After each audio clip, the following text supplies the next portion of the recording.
आज हम उपसर्ग से रिलेटेड जो है क्वेश्चन करेंगे। ओके, तो देखते हैं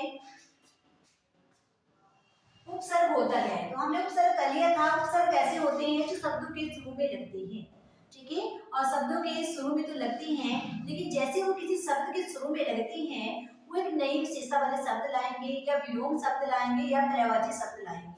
ओके, उसी तरह से हम करेंगे आज उपसर्ग से रिलेटेड क्वेश्चन। जैसे फर्स्ट क्वेश्चन है कि संस्कार शब्द में किस उपसर्ग का प्रयोग हुआ है।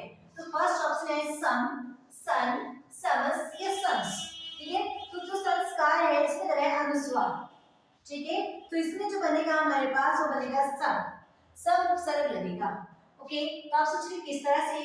तो हमने जो है जब जैसे हमने व्यंजन संधि करी है वहां पे, तो वहां पे हमने देखा है कि जो अनुस्वार है, ठीक है, म का मेल किसी भी जो है मतलब दूसरे व्यंजन के साथ होता है या अंतस्थ के साथ होता है, तो ये जो अनुस्वार है ये म में कन्वर्ट हो जाता है। वहां पे हमने पूरा देखा है, ठीक है। तो हमारे पास बन जाएगा सम। ओके, तो दूसरा है पुरोहित में उपसर्ग है।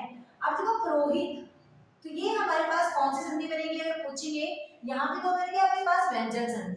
अब पुरोहित जो है हमारे पास, देखो हित क्या है, शब्द बना, ठीक है। तो हित एक शब्द बनता है और इसके जो आगे बनता है हमारे पास ये, तो ठीक है, ये क्या है, तो ये उपसर्ग भी है।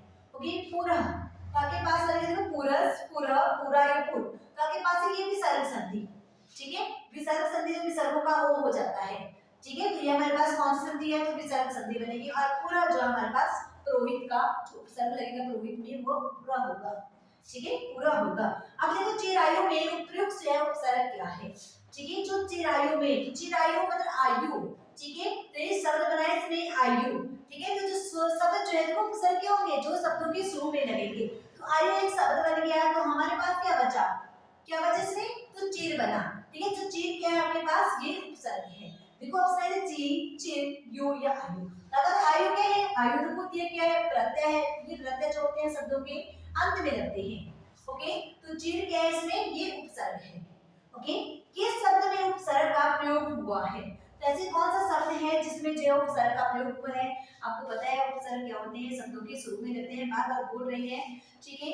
तो देखो आप देखो उपकार, देखो कार है, कार क्या एक शब्द है, ठीक है। लाभदायक, तो दायक क्या है, एक शब्द नहीं बन रहा है, ठीक है। पढ़ाई तो इसमें आ गया, ठीक है, प्रत्यय लग रहा है, आपको पता लग रहा है, ठीक है। अपनापन, तो अपना भी क्या है इसमें, ठीक है। तो पन क्या है इसमें, प्रत्यय लग रहा है। तो कौन सा है इसमें, तो उपसर्ग जो है कौन सा है, तो आपके पास आएगा उपकार। उप जो है इसमें क्या बना, ये इसमें बना आपके पास उपसर्ग।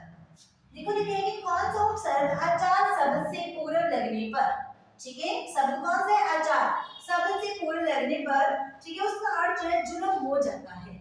देखो हम क्या करेंगे, आचार से जोड़ेंगे कोई भी शब्द, ठीक, कोई भी उपसर्ग मतलब, ठीक है। ऐसा उपसर्ग जोड़ेंगे जिससे जो है जुलम हो जाएगा उसका मतलब।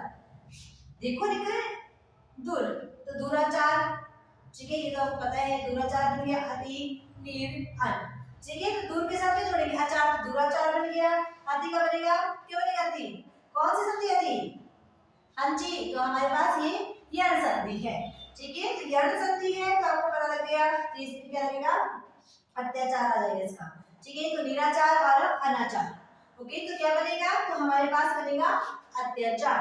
अत्याचार का मतलब क्या होता है, जुल्म होता है, ठीक है। तो ये भी ध्यान रखना। देखो जैसे संधि करते हैं, कोई उपसर्ग करते हैं, तो उनका को रिलेशन होता है आपस में। ओके, तो ये भी आप लोगों को ध्यान रखना है। तो अत्याचार बन गया, अत्याचार का मतलब होता है जुल्म, ठीक है। अति प्लस आचार, ठीक है, तो अत्याचार। अब देखो लिखा है कि संस्कृत में उपसर्ग होते हैं।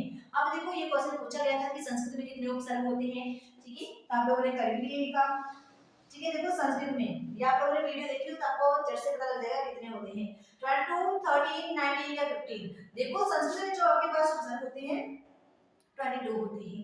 अब देखो 13 किस में होते हैं, माइंड कैसे होता है, डाइवर्ट होता है। यहाँ पे 13 भी सुना है, 19 भी सुना है, ठीक है।